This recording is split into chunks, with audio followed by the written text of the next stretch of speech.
안녕하세요, 여러분. 오늘은 퇴직 후 삶에 대해 이야기해 보려고 합니다. 저는 40대에 퇴직을 했고, 지금은 퇴직 후 8개월 차를 보내고 있는 3남매의 아빠입니다.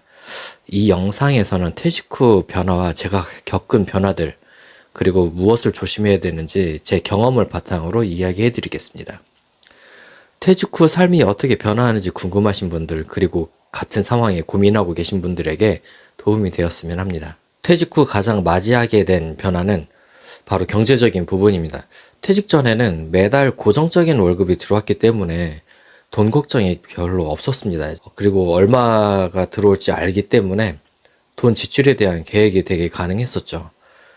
그리고 계획대로 살기만 하면 특별히 문제가 발생하지 않는 한 예정된 미래에 한 발씩 다가갈 수 있었습니다.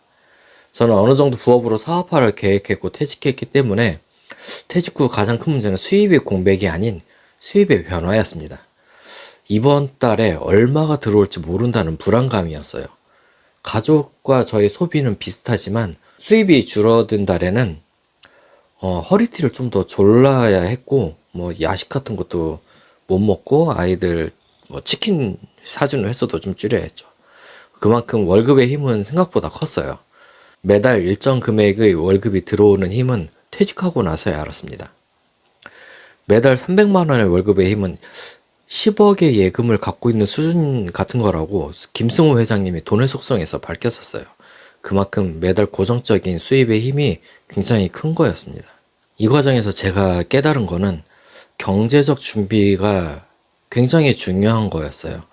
퇴직 후에는 예상치 못한 지출이 발생할 수도 있기 때문에 퇴직 전 일정한 금액을 저축하거나 수익을 낼 수 있는 다른 방법을 찾아 놓는 게 매우 중요했었죠. 예를 들어 저 같은 경우에는 작은 임대 사업을 시작하면서 퇴직 후 공백을 조금이나마 채우려고 노력했습니다. 퇴직을 준비하신 분들은 이런 다양한 수익원을 미리 마련해 두는 것이 큰 도움이 될 것 같습니다. 퇴직 후 가장 크게 느낀 다른 변화는 일상과 가족 내에서 변화입니다. 이건 장점도 있고 단점도 있는데요.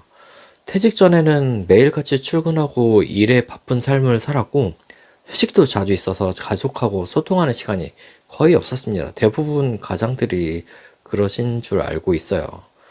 그리고 퇴직 후 갑자기 많은 시간이 생겼죠.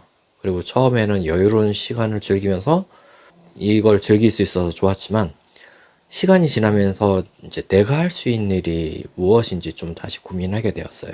집에 머무르는 시간이 많아지면서 자녀들하고 보내는 시간은 당연히 늘어났고 그동안 소홀했던 가족과 여행도 가고 운동도 하고 가족 관계가 많이 회복될 수 있어서 이 기회가 좋았습니다. 근데 가장 조심해야 될 점은 갑자기 늘어난 시간이 자칫 무기력함으로 이어질 수 있다는 것, 즉 인생 최대적인 게으름입니다. 웬만한 정신력으로는 극복하기 힘들었어요, 저는. 미루는 습관이 생기고 유튜브 쇼츠가 주는 도파민에 젖어서 3개월 이상 아까운 시간을 날려버렸습니다. 이 게으름을 극복하기 위해 새로운 시도를 하고 행동하지 않으면 안 되는 상황으로 내몰아 세울 수 있는 환경으로 만들었던 것 같아요. 돈을 내고 강의를 들으러 간다거나 쇼츠를 볼 경우 50만 원 벌금을 낸다거나 하루 30분 이상 독서를 할 수 있도록 시간 배분을 한다거나 핸드폰에서 게임을 전부 삭제하기도 하고 집안의 소파랑 TV를 없애버렸습니다. 그래서 거실을 서재로 만들어 환경을 조성했습니다. 퇴직 후에는 경제적 변화나 일상뿐만 아니라 심리적 변화도 크게 느껴지더라고요. 퇴직 후에는 사회적으로 나의 역할이 사라졌다는 느낌에 빠지기 쉽습니다. 처음에는 회사에서 내가 필요한 사람이었는데 지금은 어쩌지? 라는 생각이 들기도 하고 사실 회사 생활이 그립기도 했습니다. 퇴직 후에도 자꾸만 생각나는 회사 생활은 어쩔 수 없나 봅니다. 20년을 다닌 회사를 단 하루 만에 나왔으니 당연한 것일지도 모르겠네요.